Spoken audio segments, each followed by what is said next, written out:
Hello fellow cinenthusiasts, my name is Christina and welcome to another Let's Get Reelz movie review. Today is Classic Movie Thursdays here on my channel, my version of Throwback Thursdays. And today's classic movie I will be reviewing for you is The Blood of a Poet from 1932. If you are unfamiliar with Blood of a Poet, which I am sure you are probably wondering, what is this movie? I've never heard of this classic movie before. Well, that's because it is a French film by the French Surrealist artist Jean Cocteau. It is extremely hard to find. I know there is a version available to watch here on YouTube, but there are no subtitles. So if you're not fluent in French, as I am not fluent in French, and even though I took French for so long, I know very, very little words. Might be really hard to follow, especially because Surrealism is like, so whoop, what the hell is going on most of the time. You need the subtitles. So The Blood of a Poet is broken down into 4 parts. It is about this artist, and in the first part, this artist, I don't believe he has a name. I don't think this artist is ever given a name. He's just the artist. He draws this charcoal picture of a woman, and he notices that the mouth is moving on the canvas, like it's a human mouth moving. So he's like, whoa, what is this? And he rubs it off with his hand, with his palm, and then all of a sudden the mouth is on his palm and the mouth is moving. Again, this is Surrealism. It probably has so much symbolism, and I don't really know what it is, unfortunately, but he's like, ooh, okay, this could be pretty cool. Next day, he goes to a sculpture of a statue that he probably had been working on, and he clasps onto where the statue's mouth should be, and then he pulls his hand away, and all of a sudden the statue is alive, and it's moving its mouth, and it could talk. And with this talking, it leads into the second part. The statue says like something about mirrors, how people can go into mirrors. And she was like, hey, just give it a try, go through the mirrors, see what you see. So the artist stands on a chair and jumps into the mirror. Obviously, trick of the camera, the person like jumps into this pool and you hear, whoa, and then and it goes like right back to being a mirror. Super weird, super cool. So the artist kind of like falls through, I guess you could say like he falls through the mirror. It's like almost like he's falling slow-mo through time and space. When he lands, he comes to this hotel, and there are several different keyholes. Each keyhole is different and super weird. One keyhole has this guy, I guess it's supposed to be from, I don't know, something from Mexico, and when they're like a revolution down there or something, and you just see this guy getting shot, like he gets shot by a firing squad, and he falls over, gets back up, and it just repeats the same thing. In one of the more famous scenes from this movie, it is with a famous hermaphrodite, as they describe it in books on Surrealism that I have read. And when I went and researched this film, they called the person a hermaphrodite. It was this famous, I believe it was a male, they either say like hermaphrodite impersonator or something like that. So he looks in, and I don't even know how to explain the scene. It's just so interesting. There's this like spinning thing, it's actually black and white, and it's like spinning, spinning, spinning, and with each like drum roll, it goes boom, and then the hermaphrodite, like each, like his face comes in, an arm comes in, but it looks like he's behind like a chalkboard, or like one of those things at the fair where you put your face through and it's like a piece of art.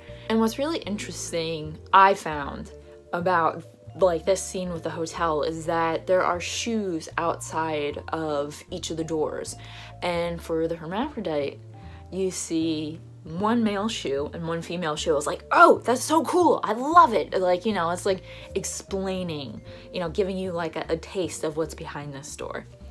And then somehow the artist makes it down the end of the hallway, and a gun is just like a hand with a gun in it is just like, oh, here's a gun. So the artist is like, okay, and he shoots himself, I don't know what for, and he survives. And then he's like, what's going on? Like, he starts taking, I don't know, he got like wrapped up in like cloth, and he had like a laurel around his head, and he runs back, he gets through back to his apartment, and he just like cannot take like what he's seen, so he smashes the statue into pieces. The third scene, I have no freaking idea what it's supposed to be about, but it's a bunch of schoolboys in a snowball fight in what looks like a courtyard of someplace. And there's supposed to be like this bully, and it's actually pretty cool because like it looks like at the beginning they're taking snow off of a statue, and as the fight continues, it's like, oh my god, it's like they've taken pieces of the statue off, and you know, instead of it just being marble, it's like it was snow. And I don't know if I'm really explaining this right. I mean, that's the story of this whole movie and how I interpret this movie. But then at the end of the snowball fight, I read that it was supposed to be like a piece of marble, and somebody threw marble at the kid and it hit him and mortally wounded him. So he falls to the ground, he dies, and his like guardian angel comes and takes him away, or like, you know, puts something around him and like transfers the body away.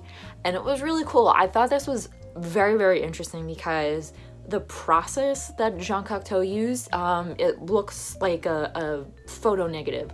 So if you've ever seen a photo negative, you would know what it looks like. It's a little hard to explain, but if you go look up Man Ray's solarization portraits, that's what it looks like. And that really was so super cool to me because Man Ray is one of my favorite photographers.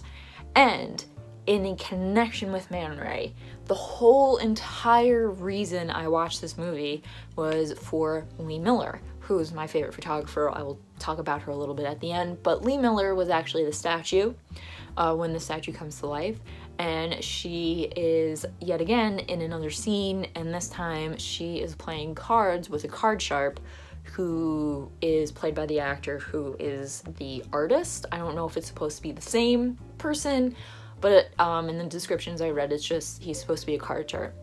So like card sharps, they cheat, I guess. So he takes the boy's body is on the ground still, and he takes an ace out of the dead boy's pocket. And the woman had said, like, if you don't get this, you're done for. Like, if you don't get this hand, you're done for. So he, you know, like I said, he takes the ace, and the boy's guardian angel comes over, and he takes the ace out, and the guy doesn't win, and he winds up killing himself. So, and then the statue, Lee Miller, starts walking away, and, well, she turns into the statue again. And, yeah, I mean, that's pretty much The Blood of a Poet in a nutshell. I know that probably made absolutely no sense. I wish I could explain it so much better to you guys. I really like this movie. I remember the first time I ever watched it, I was like, what the hell did I just watch? As I almost went on rambling before, I first heard of The Blood of a Poet for Lee Miller. Lee Miller was a pretty famous photographer. Unfortunately, not too many people know her today, which is a shame. But I had picked up when I was in England, oh my god, 9 years ago now, I was in a museum and I saw this picture on a book cover, and I was like, wow, this is a really gorgeous picture. This woman is beautiful. It was a biography of Lee Miller, and I bought it, and she just instantly became one of my favorite people. She's my favorite historical figure, favorite photographer. I absolutely adore her. I love reading about her life. And while reading, I read, you know, that she had been in this movie, The Blood of a Poet. Of course, I went looking for it, found it, but no subtitles. But then when I started working at a library a few years later, I actually knew someone who liked Lee Miller, and they're like, oh, I have it on the Criterion. The library used to have it, and they discarded it, so I took it. So I was like, oh my god, let me borrow them. So I finally got to like actually see in the subtitles what they were saying, and it was just great. You know, I didn't understand it that much. You know, I understood it a little bit better, but not that much. But I definitely had a new appreciation for it because it's Lee Miller. This time watching it, I was able to find the Orphic trilogy on eBay. I was able to purchase it with shipping and handling for $63. This movie is so out of print that one time it was going for about $300 on Amazon. The Orphic trilogy is The Blood of a Poet, Orpheus, which you can still find on the Criterion Collection, and then Testament of Orpheus. To get these all together, it was, you know, it was difficult, but one day I was just searching eBay and I found it, and you know, it was really just great, and I really wanted to do somewhat of a review for this because I would like people to know that this is a movie, to, even though it might be a little hard to watch without the subtitles, you know, it's still a piece of art. It's Jean Cocteau. He was a famous artist, and he, you know, he made these 3 movies. Jean Cocteau is, I love his art. It's very simple. It's just drawings, and it's very interesting. And I've, since watching this movie for a first and second time, I've come to really appreciate surrealism. I like that art movement a lot more. I kind of get where they were coming from. The surrealists really liked film and, you know, like what it could do to, like, you know, they were all about dreams, and film was like a dream, the light, the flickering of the film and things like that. So it was really cool to research how the surrealists were, you know, intertwined with film and also photography. Lee Miller was a surrealist photography. She actually had been Man Ray's girlfriend for a while, and she took pictures of World War II, and her World War II photography is like, it's so different because she was a surrealist artist. I really encourage you guys to go watch Blood of a Poet. I will leave the link to it down below. This is just, it's a cool movie. The visuals are really cool. For 1932, made for like a shoestring budget, if there was even a budget. But it's just really interesting. I like the camera angles. I like how everything just worked out, how it kind of like flowed together. I don't know, there's just something about it I really like, and I could watch over and over again. It's very interesting.